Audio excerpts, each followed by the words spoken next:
Hello.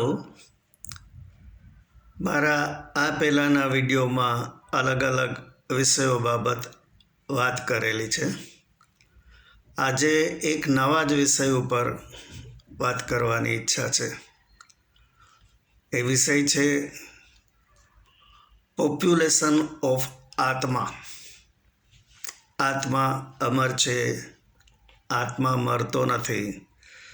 The soul mate never dies a universal truth છે.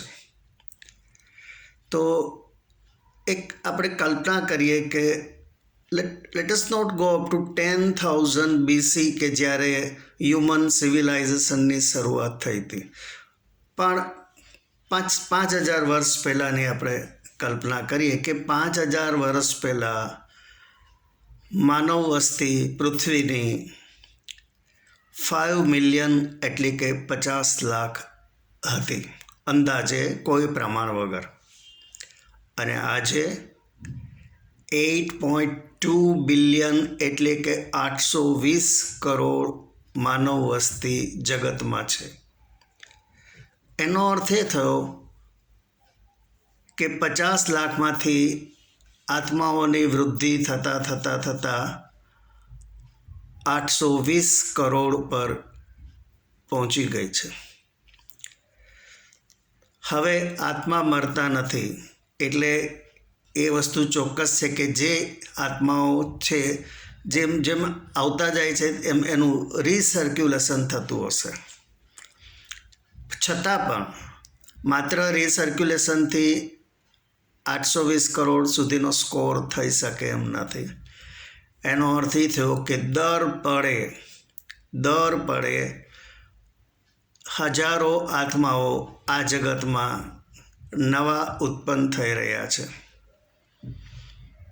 અને એ હજારો આત્માઓમાં એક ડિસ્ટ્રીબ્યુશન થતું હશે કે કોઈ ચાઇનામાં જતા હશે, કોઈ હિન્દુસ્તાનમાં, કોઈ ઓસ્ટ્રેલિયામાં, કોઈ અમેરિકા, યુરોપિયન કન્ટ્રીઝમાં, પાકિસ્તાન, બાંગ્લાદેશ, અલગ અલગ જગ્યાએ રોજ નવા આત્માઓનું ડિસ્ટ્રીબ્યુશન, જૂનાનું રિસાયકલિંગ ઉપરાંત ડિસ્ટ્રીબ્યુશન થતું હશે.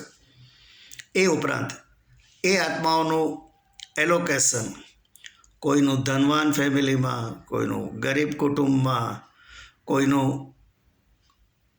ગોરી ચામડીવાળા ફેમિલીમાં, કોઈ બ્લેક, કોઈ ટેરરિસ્ટ ફેમિલીમાં, કોઈ ધર્મનિષ્ઠ ફેમિલીમાં, કોઈને સ્ત્રીના શરીર રૂપે મોકલવામાં આવે છે, કોઈને પુરુષના શરીરમાં.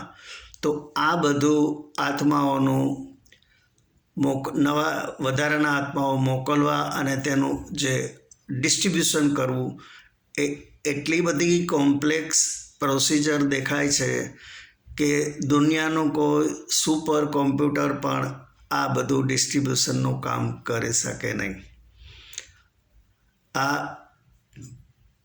ઈશ્વરની એક અજબ લીલા છે કે જે કોઈ આપણી કલ્પના બહાર જ છે કે આ રીતે આત્માઓનું વૃદ્ધિ થતી રહે છે અને એનું ડિસ્ટ્રીબ્યુશન પણ થતું રહે છે.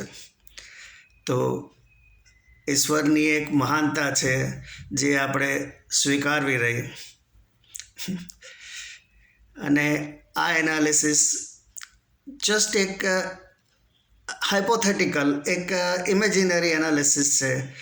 પણ એ જો આપને ગમી હોય તો આપ મારી ચેનલને લાઈક કરજો, સબસ્ક્રાઈબ કરજો અને આપના ગ્રુપમાં શેર કરજો.